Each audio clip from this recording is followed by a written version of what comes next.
You're watching or listening to Word in Your Ear. Of course you are, as you're never alone with a show that alights upon everything ever invented in the art of conversation. Whether that's regrettable rock and roll footwear, daft things audiences do, epic stage names, tracks to play at wedding parties, or the outer limits of Elmer Gantry's Velvet Opera.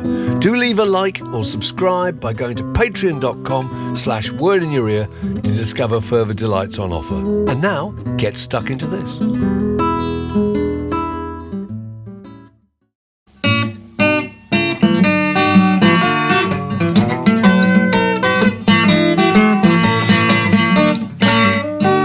You're listening to a podcast from The Word. Mark, good news. I have a Stackwaddy. Splendid. Always up for one. You may know that for some while now I've been going on about the fact that indie rock is slowly drifting into a position where it's almost like one of the subsidised arts. You know, it no longer seems to be in the broad stream of popular taste. And so I happen to be looking at Pitchfork's best albums of the year 2025. Okay, this is the American indie focus website, Pitchfork, the best albums of the year. And I've also been looking at the entries in the Berlin Film Festival for the year 2025. Okay, so I'm now going to give you a number of titles, and you're going to have to tell me whether they are from Pitchfork's best albums of the year or whether they were entries in this year's Berlin Film Festival. That's very good. Are you ready? Go okay, on. Here we go. The first one's called If I Had Legs, I'd Kick You. If I had legs, I'd kick you. What do you think, Mark? That, I'm saying, is an album title. No, you're wrong. Linda is a psychotherapist stretched to her limits while caring for her daughter who is suffering from a pediatric feeding disorder. Blah, blah, blah, blah. Okay, second one. Okay. Get me tickets for that, by the way. There you go. Second one is country spelled, this may be stressful, C-U-N-T-R-Y. C-U-N-T-R-Y. Okay. Is this Berlin Film Festival or Pitchfork's best albums of the year? Which is the subject of, the word is the subject of a court case, isn't it, regarding a recent pro-Palestinian placard. But anyway, I'm saying, well, that's got to be, oh, heavens. That's hard. I think it's got to be an album. I don't know. If you had it as the name of a film, it would never get published anywhere. That's true. That's true. So it'd have to be an album in a kind of shop that was fairly broad-minded. It's an album by Cleo Reid, and their indignant yet hopeful second album calls upon the ancestors for strength in dealing with the inequities of 2025 while blending traditions and styles in the same butter churn. Okay. Are we moving on? Okay. Sinister Grift.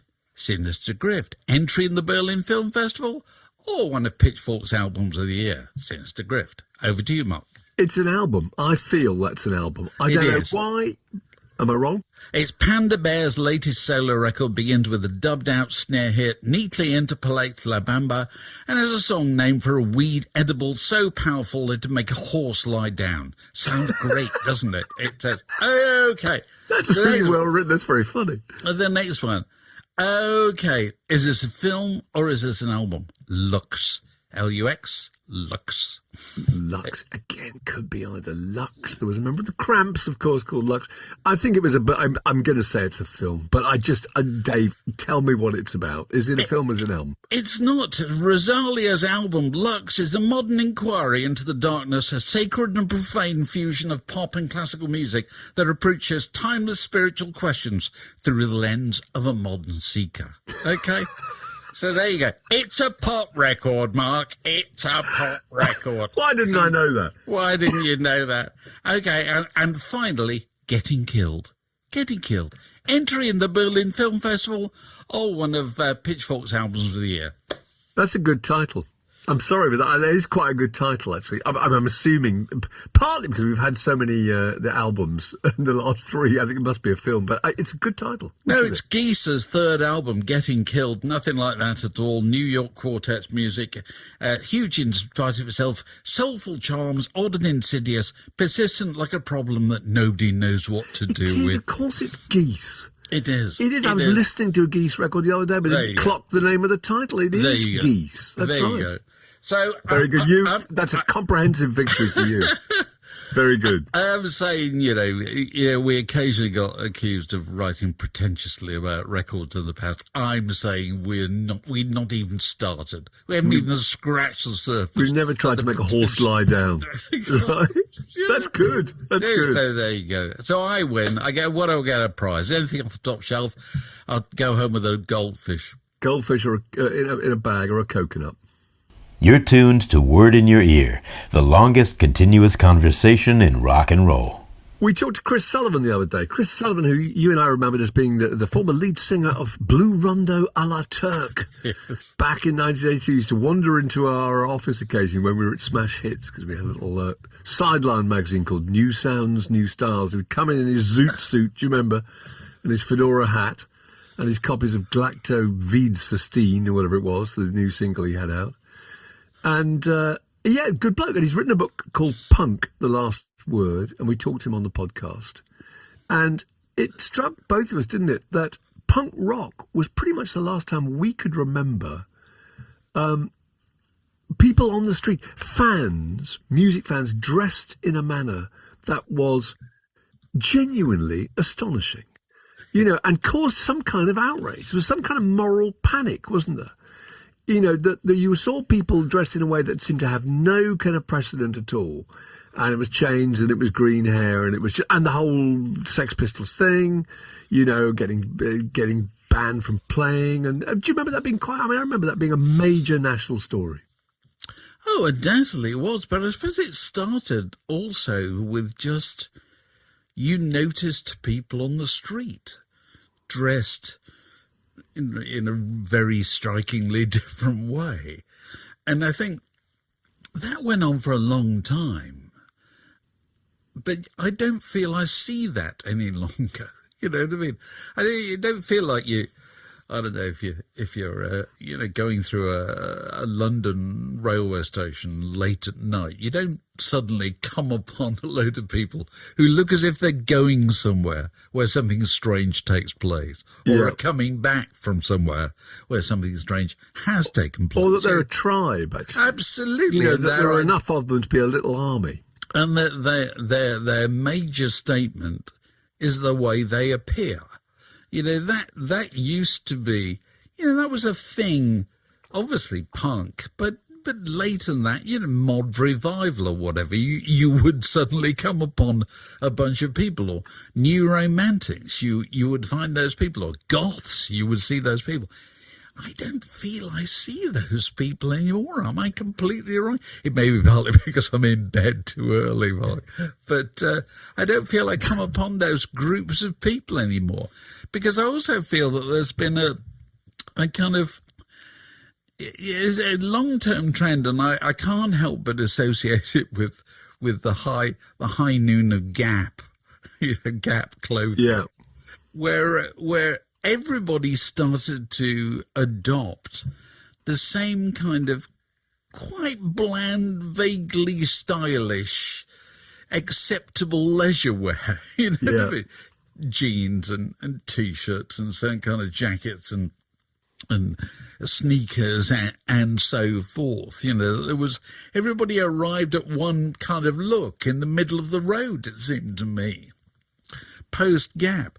Whereas before that, they never did that. There was, people used to fashion their own looks, didn't they? They used to, either through their own skills, or they would go to strange shops where they were the only places where you could get that particular form of clothing. They'd get pairs of Doc Martens and paint them or whatever, But actually, in terms of the tribes, you would. I mean, if you went to Wembley Arena on the night that Taylor Swift was playing or whatever, you would see obviously a lot of people dressed in a certain way, moving in a certain direction. But that's somehow different. What I'm feeling is that you used to see people. They weren't necessarily going to a gig. They were just a gaggle of goths who are making their way down.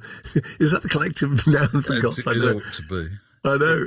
It ought to be. Well, they go to festivals nowadays. They go to Whitby once a year, don't they? That's right, the Steampunk Festival. All those kind of things. And of course, as we've frequently remarked on this podcast in the past, the place you should see them was in the small towns of Britain, clustered round the War Memorial on a Sunday evening. We're driving. The Canastella. Driving through these places. Just as the sun was going down, that very nice light you have in English towns, in the autumn or something, before the clocks go whatever back is what they do at that time of year, isn't it?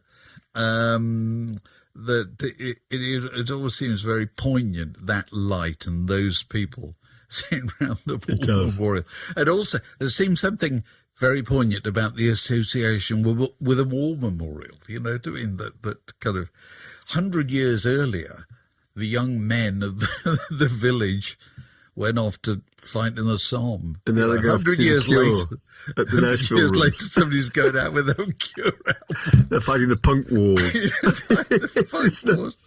It does give it a kind of three-dimensional and kind of depth, doesn't it? It does. But we're also talking to Damien O'Neill, weren't we, about the undertones and about you couldn't dress that way in Derry, because you get your head kicked. Yeah, I thought that was really interesting. Yes, and I'm sure that was true. Which is what Chris Sullivan said a lot. He said that he used to get beaten up for the way you looked. People were so threatened by it. And it made me think back to what were the times when there was a genuine sense of outrage, of national panic. And I'm just about old enough to remember the Mods and Rockers when I was about 9 or 10. Yeah. And Mods and Rockers, and one of the Well, I'll tell you, before Mods and Rockers, can I just go back further? Teddy Boys. Teddy Boys slashing seats. Yes. Going to the cinema and slashing seats. Yes. I should laugh. And they only went to cinema because it was the only place where they could hear Rock Around the Clock loud, because it was played at the beginning of the Blackboard Jungle, and nobody could hear music loud prior to that. It wasn't available at all.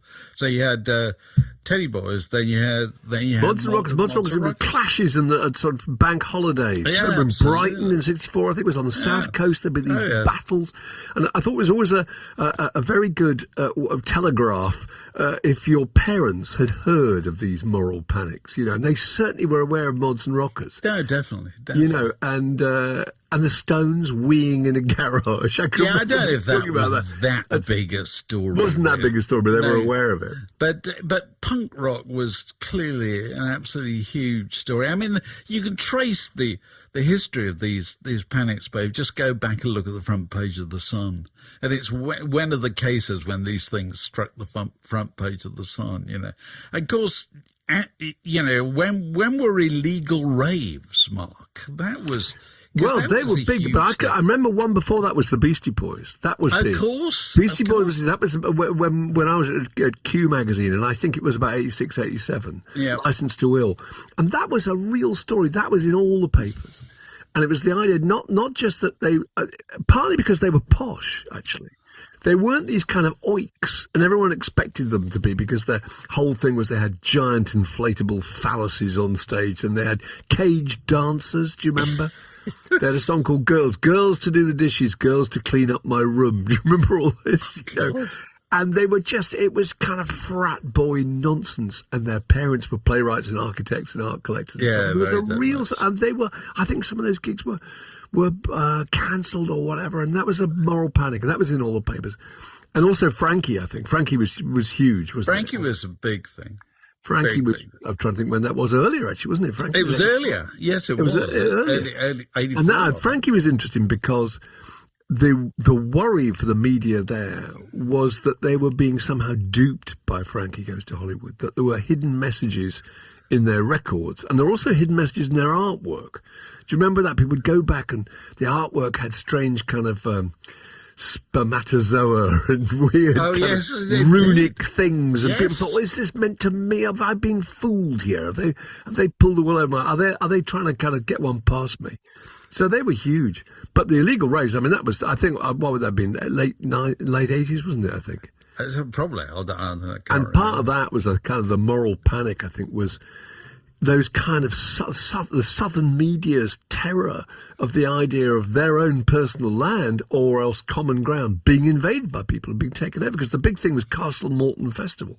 Oh, yes, it was. Castle Morton Festival, I think, was in 1992. Castle Morton is it Malvern, isn't it, in Worcestershire? Uh-huh. And there was a bit of common land there that was taken over by trucks and by generators and by just kind of rave apparatus, and a huge week-long festival took place. And it was such a big story that it changed the law, didn't it? I mean, it was a whole thing about the occupation of public space, and people were prosecuted, and it kind of, that was the peak of it, really. But that was a huge story, really massive. Yeah. But also, I mean, I think the appearance of Madonna's, High Noon of Madonna was a big story, wasn't it? Yeah, it was. Because it was one of those things that influenced an entire generation of teenage girls, had to completely change their appearance, and say goodbye to any kind of demure tradition, that it was about girls leaving the home looking quite respectable and then getting changed round at a mate's house. Get their lace on. And looking like kind of Marlene Dietrich in Destry Rides Again or something like that. Yeah. Looking like a saloon girl out of a Western or something. That's right, exactly. It's absolutely extraordinary. But you know what? And her book, do you remember the book she had out? Oh, sex. Can I tell you my favourite story about this? Is Madonna's Sex. Yeah. I'm going to tell you a story about this. Because when Madonna's Sex came out, I can't remember exactly what it was. I was doing the morning show on GLR, which was the BBC station of London in those days. And Chris Watmore, no longer with us, a delightful chap who was the producer, He went across the road on the day it came out. He went to Daunt's bookshop, which is directly across the road, wonderful old bookshop.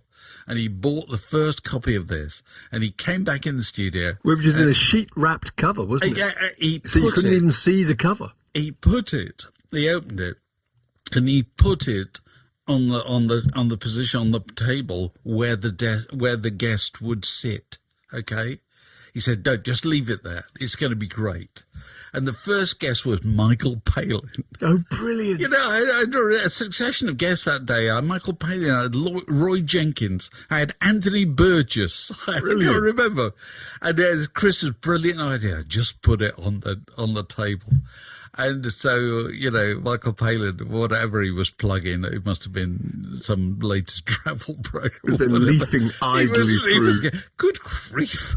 Oh, I say, all the way through this. Because it had been such a huge story that the book was coming out, hadn't it? So the whole nation was primed for it. Well, yeah, and lest we forget it, it contained pictures of her in various sexual acts with Naomi Campbell and Vanilla Ice. People, didn't it? Do you remember? Absolutely. I mean, I could really remember because you were in it, Mark. Yeah. You were too. Double page spread. I was very envious. Yeah. No, I remember being at my parents' place. Our kids must have been about 7 and 9 or something at the time, and the Observer had printed one of the pictures from it, which was a toe-sucking picture.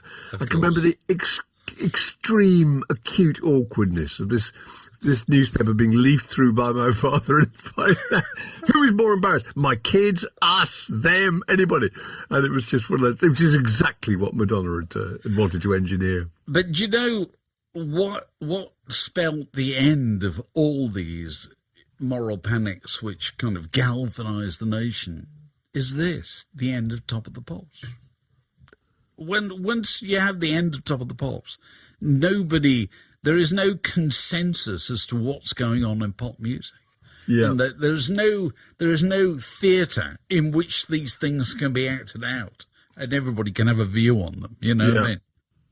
And you can have records that are on Top of the Pops, or records that are banned from Top of the Pops, or that's gone totally. So these things, these storms in a teacup require everybody agreeing what the teacup is. Absolutely. And taking up a different position and having a debate about it live, etc. And the great joy of Top of the Pops, that did you enjoy things you hated just as much as things you liked? Yeah, absolutely. That was what it was all about. And it was either the joy or the exquisite agony of being in the same room as people who didn't agree with you. Well, because also we must not forget this. I have to say this every time I think about Top of the Pops. It was watched by 15 million people, I don't know, whatever it was.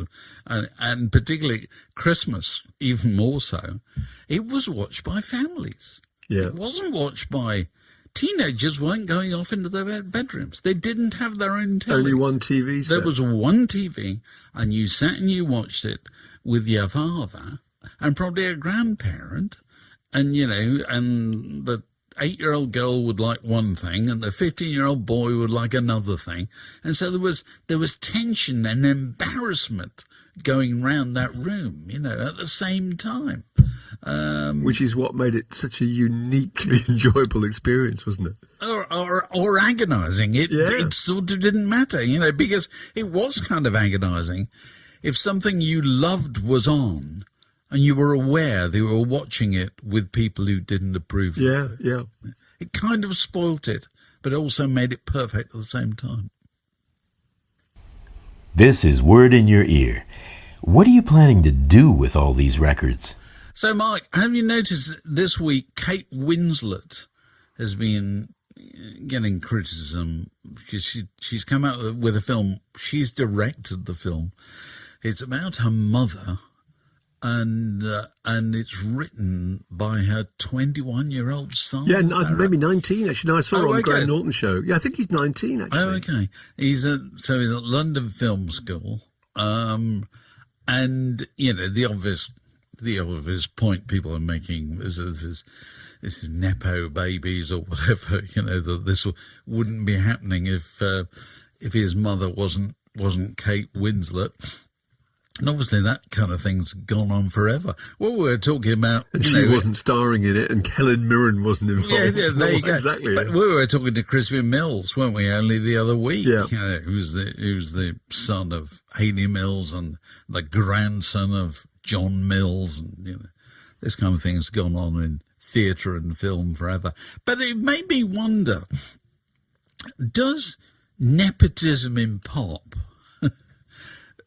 ever really work? Because I think you and I were talking about Joe Sumner the other day. Who's you and I remember Joe Sumner when he was a small toddler. Yeah, we both interviewed Sting, didn't we, around that time? And there was this little boy, sweet little chap, toddling about. It must have been about 3 or 4. Basement flat in Bayswater. I remember going round. So this would be, I don't know, 1980 or something like that. Yeah, possibly.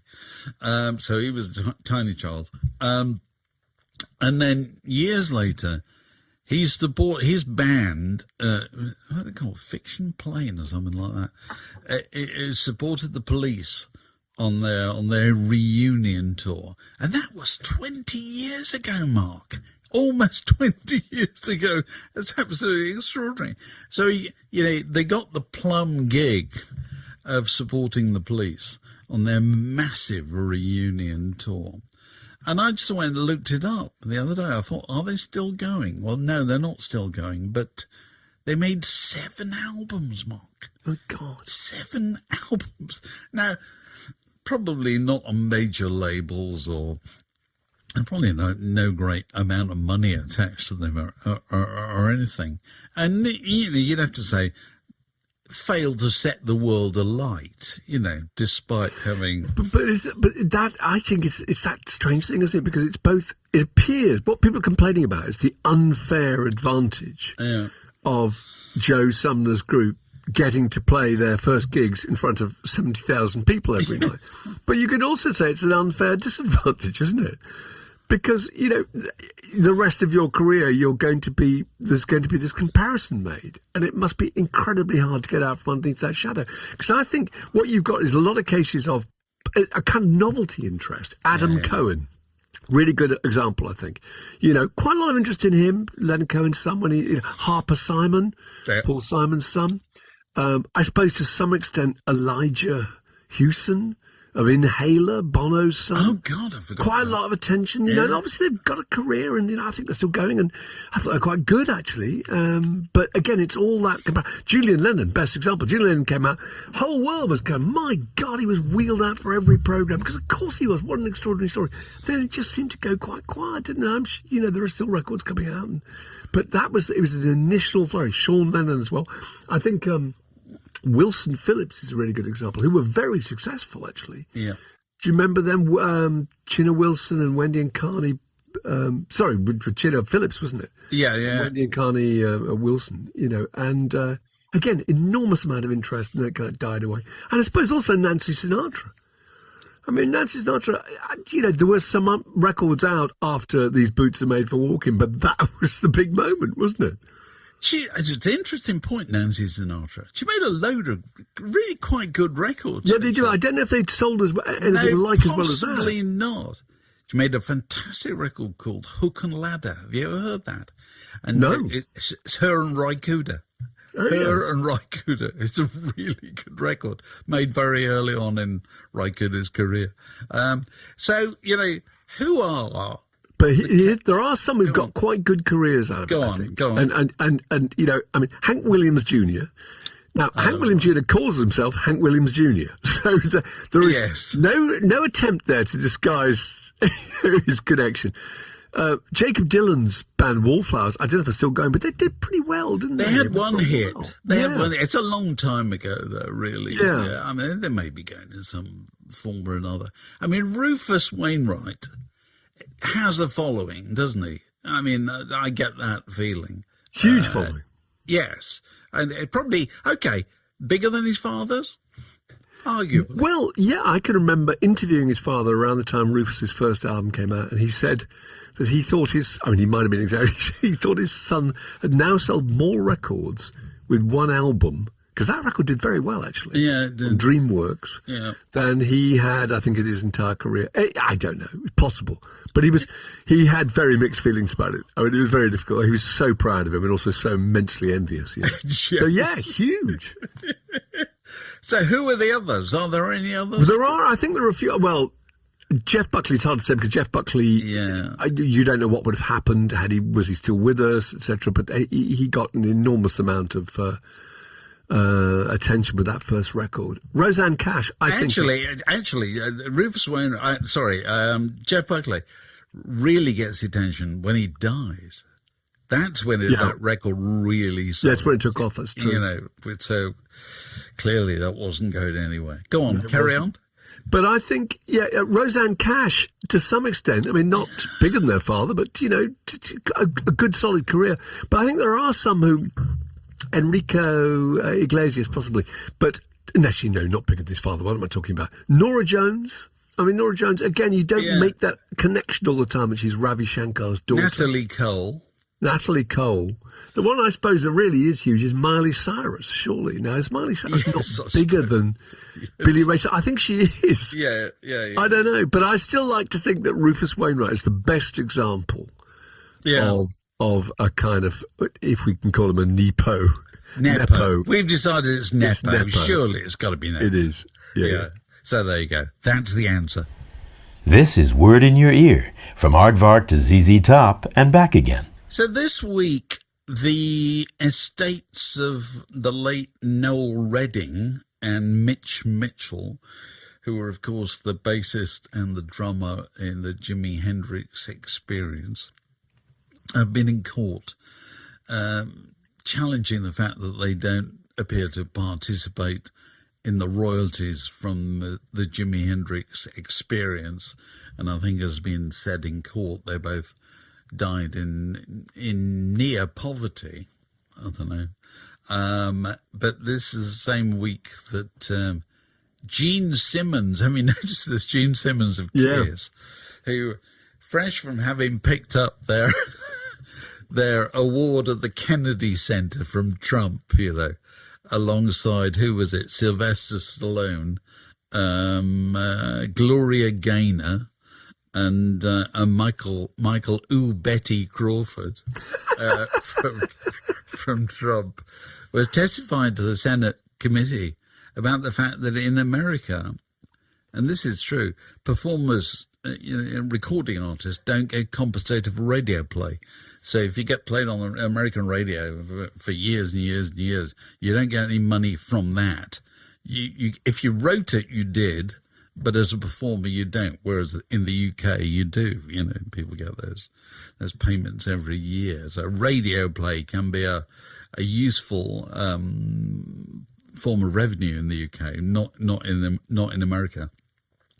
But anyway, Gene Simmons says that the people are treated worse than slaves, which is another case that I think musicians should only appear in public when they're reading from scripts rather than stuff up in front, on the hoof in front of a Senate committee. No, I think we can turn the brightness down a little bit on this.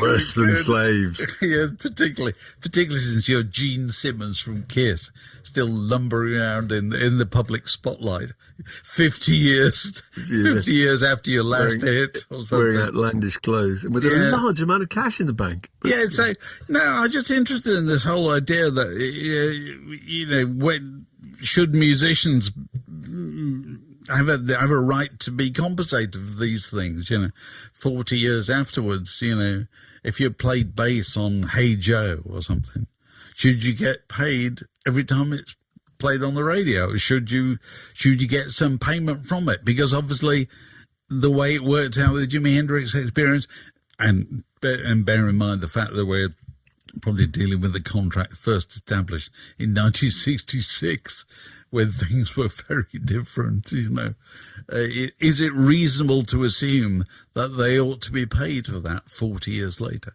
if they're not the person who wrote the song, or if they're not the person whose name is on the label? Where do you stand on this, Mark? Well, is there a difference between a kind of session musician and a band member then? Well, because I don't know, if you're a session musician, I don't think you'd expect to be, would you? I mean, you'd come in and for X $100 an hour, you'd put down your part and that'd be your contract. But if you were a band member, I don't know, that does seem to be, you were part of the organisation that produced it and part of the way it was arranged and shaped. And you'd think that, Mike Joyce of the Smiths should be getting money of some kind. Yeah, no, and I'm sure he is. And I'm sure he is. I mean, I don't know, because there's so many different types of, there's when a record is bought and when it appears in adverts and on soundtracks, and you can understand that the person who wrote it is going to get, and the publisher is going to get the majority of the money. But there's also that whole thing about music being played in public places, isn't it? Performed in bars and in clubs and in football stadiums. And you wonder who gets the money out of all that, in gyms and restaurants. I don't know. Well, it all ends up being owned by, institutions, doesn't it? I mean, because if you take the case Jimi Hendrix Experience, all three of the people who played on that record are dead, and, I don't know where they stand in terms of descendants and so forth, but it's probable that the people arguing about the money many years later are people who had absolutely nothing to do with any of the individuals that were involved in doing that in the first place. These rights get passed on and they get traded, don't they? They get bought, So it's probable that in the fullness of time, all these things are owned by banks. Yeah, so possibly. It's very difficult to feel personal sympathy about those things. But I was reading something the other day about Jerry Rafferty, and he said in 2003, Baker Street earned him £80,000 a year. Yeah. Which is a reasonable amount in 2003, and I'm assuming a lot of that just came from radio. It might have come from soundtrack or whatever. But are you saying then that Jerry Rafferty would have not got any revenue at all if his record had been played on American radio, because surely somebody would, and that would have been surely his publisher and his publisher. He wouldn't have got in American radio. They do not pay they don't pay the performers for being played on American radio. They pay the songwriter, but not the performer. But not the performers. So that if you're a member of, I can't think of a group here, if you played bass in Foreigner and you didn't write the songs, and Foreigner songs were being played endlessly on American radio for 40 years, you wouldn't participate as the bass player. I don't think so. But that's the thing. You'd love to know how much somebody did get, though. I think that's, if you were the bass player of Foreigner and your record was played on British radio, I wonder what would you actually get? Well, you just get a check every year. You get a check every year, wouldn't you? Yeah. And there'll be some years when it's better than others. It won't come in a massive, great windfall. I wouldn't have thought. It just drips on forever. That kind of thing. It's mailbox money, as I think it's referred to. It's a kind of different form of income. It's very difficult to say about all these things. And I mean, and also the thing is, very often it's there are court cases or challenges, over a period of time that change the split of all these things. Like Procol Harum were forever returning to court, weren't they? With some kind of disagreement about who had actually originated the organ line on Whiter Shade of Pale or whatever. Because the other thing that, as we've said in the past, that is fascinating about this, that if you take Baker Street as an example, Baker Street, came out in the old world of not very many radio stations. Whereas nowadays there are hundreds of channels on which Baker Street can run. There are more radio stations. There's more ways of disseminating all those things. So as it's been said to me that if you had a big hit in the 60s, you would be making more money out of it now. Yeah, you would. Than you did in the 60s, because so many more channels. Places for it to play. And also there's the possibility of advertising, there's the possibility of soundtracking. Yeah. Jingles, phone jingles, whatever. I mean, the thing that nobody predicted, which, is the key issue behind all this stuff. Nobody predicted how long the interest was going to last for. Nobody was sitting there with Jimi Hendrix. And had they done that, would they have thought differently about signing the contract they did sign in 1964? They probably would. Because everybody was thinking, well, I've got a choice between not being a pop musician and being one. And, it's either this or I go back to the factory. Why let me give it a chance, Absolutely. Whereas that's all changed now, so...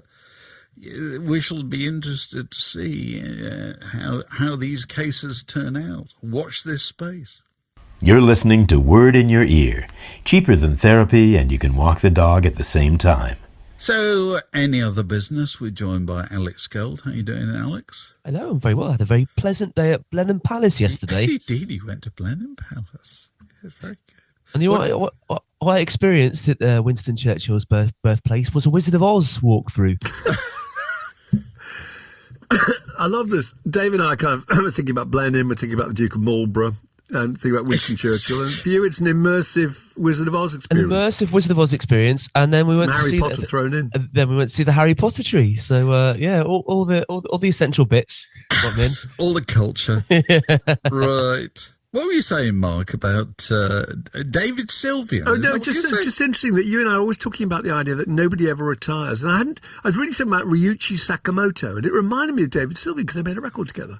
Yep. I was thinking, I wonder what happened to David Sylvian. I haven't heard from him for ages. And sure enough, I checked it out, and he was doing exactly what I thought he might be doing, actually.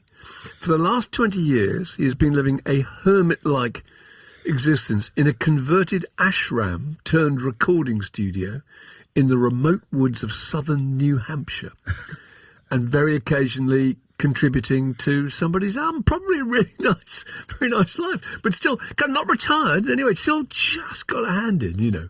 It's just interesting, isn't it? How modern technology means that you're always somehow involved. Nobody Well, also, he kind of avoided David Sylvian, the fate that appeared to be in store for him, that he was going to be a massive pop star. Yeah. That was the whole deal, wasn't it? It's the most beautiful man in pop and all that kind of. That would have been a very difficult thing to deal with. It would. I don't remember you and I ever having to wrestle with this particular conundrum, but he was called the most beautiful man in pop. But He was on the cover of Smash Hits, wasn't he? He was on the cover. He was the cover of Smash. Oh yeah, he was. And he didn't want to be the most pop. He didn't want to be a pop star, really, did he? No, he didn't. And he's got his way, hasn't he? Really, but he's survived. God bless him. He's done what he wanted to do, and he's now doing it in a converted ashram in southern New Hampshire. I love that. I just love it. Good, yeah. It's funny, you were talking about Ryoichi Sakamoto, who died last year, didn't he? I think it was. Was it last year before? Yeah. And talking of Japanese musicians, without feeling guilty about too tortuous a link, Tetsu Yamachi, formerly of the Faces and so forth, died this week at the age of 79, is he, or something?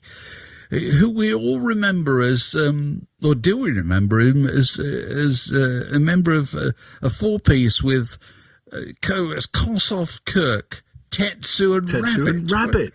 Absolutely. I remember that vividly. Yeah.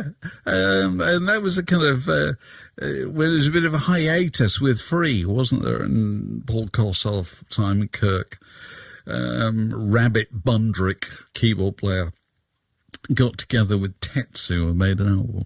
And then Tetsu was drafted into Free when Andy Fraser had left. For the album Heartbreaker, which had Wishing Well on it, didn't they? Yeah. Is a Wishing Well one of the favourites that you used to do in Ugly in the Rumour? Tony Blair band? It was. Oh, really? You've got a good memory. It was. The only time you're satisfied with your feet in the Wishing Well. Tony Blair on vocals, wagging a finger. Yeah. Amazing. Oh, yeah, absolutely. It's a great song. Did he have his shirt slashed open? Shirts, a couple of buttons cheekily unbuttoned, I think. That was the loons are flapping. It was the Tony Blairs, in fact, the Lionel Blairs. Yeah, it was the golden era of singers. This may be stressful, Alex. You're probably not aware of this. Of singers with their shirts slashed open. Paul Rodgers was one. Rod Stewart. Who were the other ones? Alex, you're going to guess. You're going to let Alex guess. He wasn't there. Go and tell us. Who were the other ones? Go on. Rod Stewart, surely. Yes, Rod Stewart, definitely. Robert Plant, definitely. Roger Daltrey. You're absolutely correct. You've got all three of them. All four with Paul Rodgers. Roger Daltrey surely was peak unbuttoned. Yeah, absolutely. Well, I think Plant was probably the one. Okay. Plant would come on with unbuttoned but of course, then it got to the Sting stage where after a while you had to take the shirt off. The whole shirt off. The whole shirt. It was women would faint. Yeah. Men would look really pissed off. It's extraordinary. I know. And my phone's ringing in the background. Just try and ignore it. And Sting on the phone. He's listening live. How dare you? Eventually the ladies loved it. Yeah. It's part of my contract. So, what have we been listening to this week, chaps? Who would like to go first? Alex? Well, on my continued... Oh, yes, Alex's quest. Oh, yeah. Yes, go on. So, I'll probably be finishing this in 2034, but this week I listened to the Stooges' Metallic KO. Oh, right. Which was a bit of hard work, actually. Yeah. It's a very chaotic live recording, and it's not recorded particularly well. But once I've got a task, I'm committed to it. So I endured it. Then I listened to Joni Mitchell's. I don't know how to pronounce this, so please forgive me. Hejira.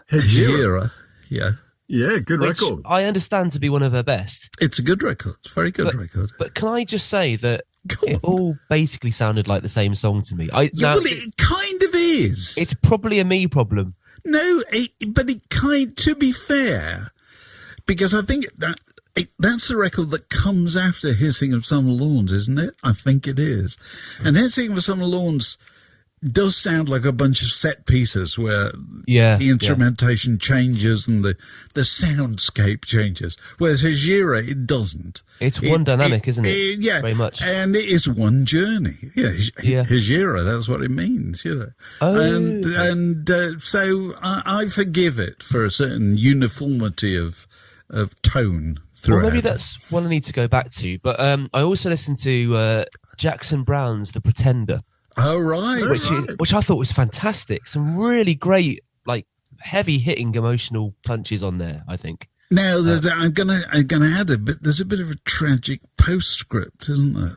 Wasn't the title track about a girlfriend of his who took her own life? Well, his wife at the time took her own life. Oh, God.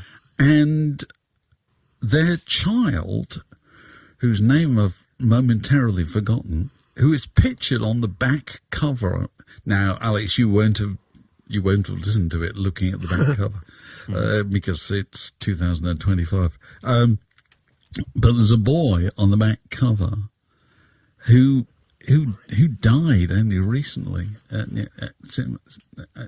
don't know what circumstances were, but the story of Jackson Browne is, you're never far from tragedy in that story.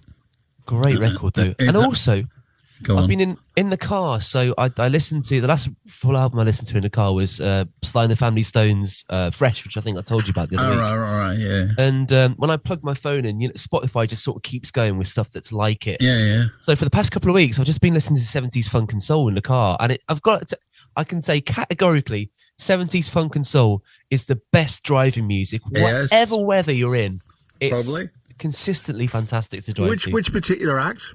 I've got no idea. It's just going through a load of different stuff, and it's been it'll all be hits, won't it? It'll all be good stuff. Yeah, well, yeah, it's energizing. It's pushing all you forward. Yeah, absolutely. So I had a pretty good listening week, actually. Oh, very good. What about you, Mark? Well, last week I went back to a record that I hadn't heard for 43 years, or whatever it was, and to see if I still liked it, the monochrome set, Strange Boutique. I wasn't sure I did. I did the reverse this week. Yes. I went back to something that came out, I think, again, 45 years ago, 50 years ago, actually, which I didn't like at the time. I didn't like at all because at that particular time I was kind of looking the other way. I was obsessed with American music and all the people I was living with. We were looking at the Allman Brothers and Little Feat and Steve Miller and Dan Hicks and Steely Dan. And I kind of totally missed Roxy music. I just had a resistance to them somehow. And I just came across this clip of them on the telly somewhere in 1973 doing Do the Strand. I thought it was absolutely fantastic. Yeah. I really couldn't get over it. It's incredibly exciting. And I like the idea that I wished I'd been kind of, 19 all over again and seen it differently. But I like the idea that they had a kind of manifesto. The lyric is that, there's a new sensation, a fabulous creation, a danceable solution to teenage revolution. It just has such a sense of purpose and drive and theatre and event and kind of stagecraft. And I love the clothes. Phil Manzanera is wearing wing collars. Eno was dressed like a kind of Christmas decoration. Brian Ferry's in a kind of grey suit with a fat tie, kind of matinee idol, brill creamed, kind of American feel to him, And there's that sort of the texture of it, the keyboard, the early R&B and the jazz, the drive, the fizz, momentum. It was kind of futuristic in some way, and it was looking forward, and it was also looking back. And I was just really thrilled. I'm Dave. I'm saying I recommend Roxy music. In 1973, it's taken me 52 years to realise that this is a fantastic. Oh God! Very good. Very good. Very good. What about you? Well, apart from I tell you what, I was listening to it only last night, actually, because it came out this week in 1959, is the Dave Brubeck Quartet's Time Out with Take 5 on it, And just reading about it, they recorded it after they came back from a State Department sponsored trip to Turkey, where they'd been very struck by the different time signatures of the music that they heard in Turkey. And so that was the idea behind Take 5, which was originally supposed to be just a drum solo for Joe Morello, the drummer. Yeah. Oh, and wow. if you listen to it now, you listen to the long version of it, it does start with the drums, there's a drum solo in it, but then it was edited 2 years later. They did an edit as a single, which became a huge hit, and it was the first million-selling jazz album, apparently. And the single, there's no drum solo there at all. Sorry, Joe. You know what I mean? We're putting out your drum solo without the drum solo. Yeah, with the drum solo. Am I right? Is the clips of that time? And the long version has got it there, yeah. But in the short version, it hasn't. Anyway, go on. Sorry, what you're saying? No, just that. I was just going to say that there are clips of that. And I think that someone's taken that clip and edited a Golden Browne by the Stranglers to it, haven't they? And they appear to be playing Golden Browne. This is the same band. This is the Brubeck Quartet. Yeah, isn't it? really. Fabulous. Really? That black and white clip with the brilliant sax player. Yeah, and someone's cut it so they look like they're playing Golden Browne. It's just absolutely magical. I've got to throw in one further recommendation, actually. Because it's not something I've been listening to. I've been reading or rereading after about 25. And nowadays, I just reread old books. And I've been rereading Larry McMurtry's Lonesome Dove. Have you ever read that? No. That is the epic Western novel to end epic Western novels. It's all about a cattle drive in the 1880s from Texas up to Montana. And it's absolutely fantastic. And it's another example in one of those books I read 20, 30 years ago. No, probably longer ago, actually, and thought, that's good. And then you read it again when you're my age, you think, my God, that's good. You know what I mean? So that's my advice. Reread old books. You'll enjoy them more the second time around. So what else have we been doing this week? Who have we been talking to? We talked to, Chris Sullivan, we mentioned, didn't we? We did. With his punk book. The Charlie Harper, I think we also mentioned from UK Subs, who was very good value. Very good. We invented a whole album, didn't we, of kind of senior citizen punk. Yeah, we're going to have an album called What Did I Come Up Here For? What did I come up here for? It's going to be, track 2 was going to be kind of, I've lost my glasses. Track 3 was, they're on your head. They're on your head. Track 4 is, they're on your head. Yeah. Track 5 was, it's on the tip of my tongue. He was incredibly funny about it. And we talked to Lucinda Williams just, yesterday. We did. It was really, really good and really interesting, and she's had a very tough time, hasn't she? I mean, she's had to relearn playing the guitar again. Yeah. And but I was so interesting about just her early life, playing for tips in Andy's bar in Bourbon Street in New Orleans. Just how she started off, and the songs that made her money. Playing Delta Blues at the age of 17, extraordinary. She was very interesting, I think. And we had a birthday guest. I realise very often when we do these podcasts, we neglect to remind people of the importance of subscribing on whatever platform you're on. Hit subscribe and leave some kind of comment, because those kind of things really do make a difference. And at this time of year, you might like to think about becoming a Patreon supporter. If you go to patreon.com/wordinyour-ear, you can find out the various different ways in which you could get involved. And you might be, who knows, joining us on the occasion of your birthday to throw a log on the Word in Your Ear fire. And that honour this week fell to our old friend, Sandra Austin. And now it's time for Word in Your Ear's Birthday Guest of the Week. And here we go. We're joined by birthday girl Sandra Austin, an old friend of the pod. How are you doing, Sandra?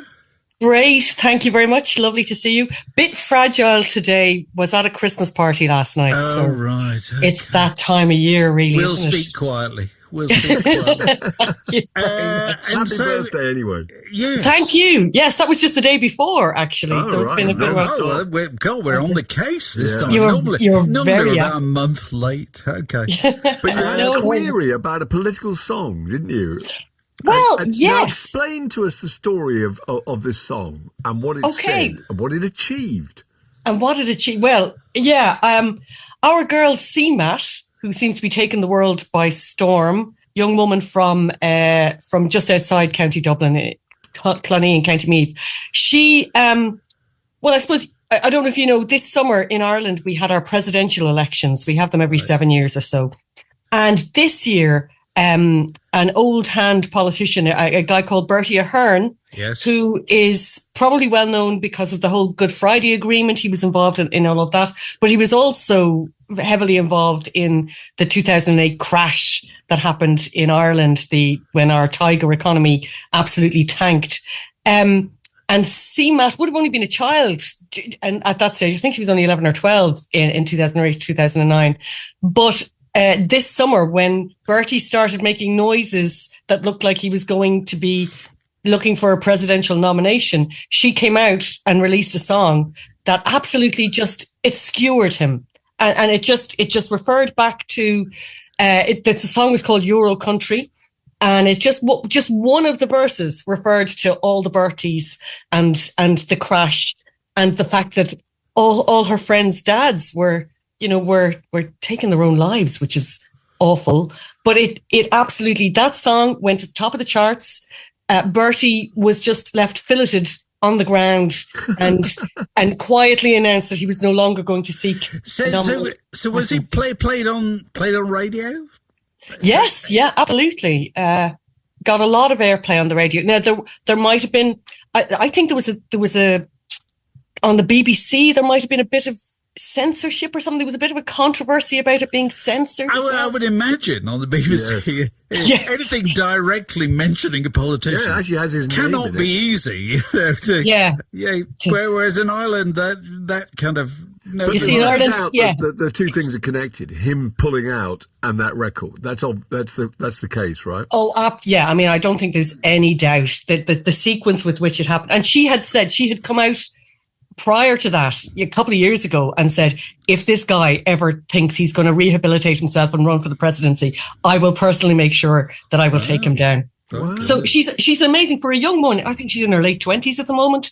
Mm-hmm. Very powerful, very funny. I mean, that's the other thing. She writes a lot of songs with humor that, that it's almost the humor that takes people out as much as anything else, but quite a strong political voice. Yeah. I just wondered, could you think of any other examples of that? It was almost like a personal filleting rather than just a protest song, I guess. God, I couldn't immediately think of anything in the UK. Can you, Mark?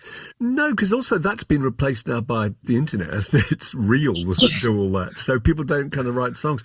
I can't. I mean, I can think of examples where political careers were harmed in a humorous way, but not by pop songs, but by Spitting Image. I mean, David Steele actually said he thought his career was wrecked by Spitting Image.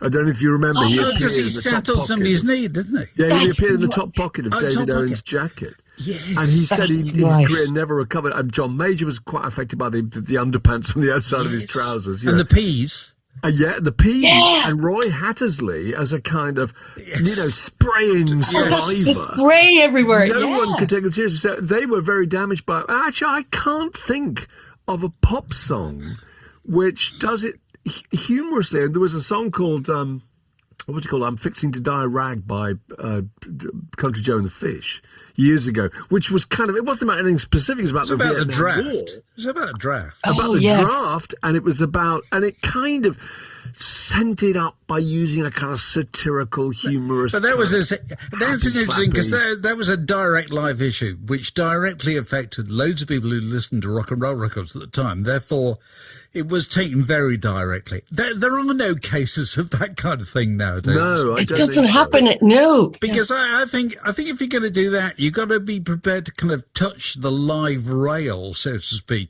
Public discourse, and pop stars as a breed. Doesn't matter who they are, they don't want to do that anymore. No, they don't. Because interestingly, when Country Joe was making records like that, and records in the 60s or whatever, there was probably a majority who were against the sentiments expressed in those things.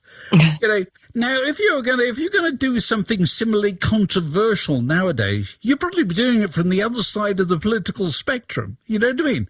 Which nobody wants to do at all. It's interesting when you sent me this track, because I'd never seen it before. Because obviously in Ireland, in the last year, you've had a very well publicised, argument about immigration.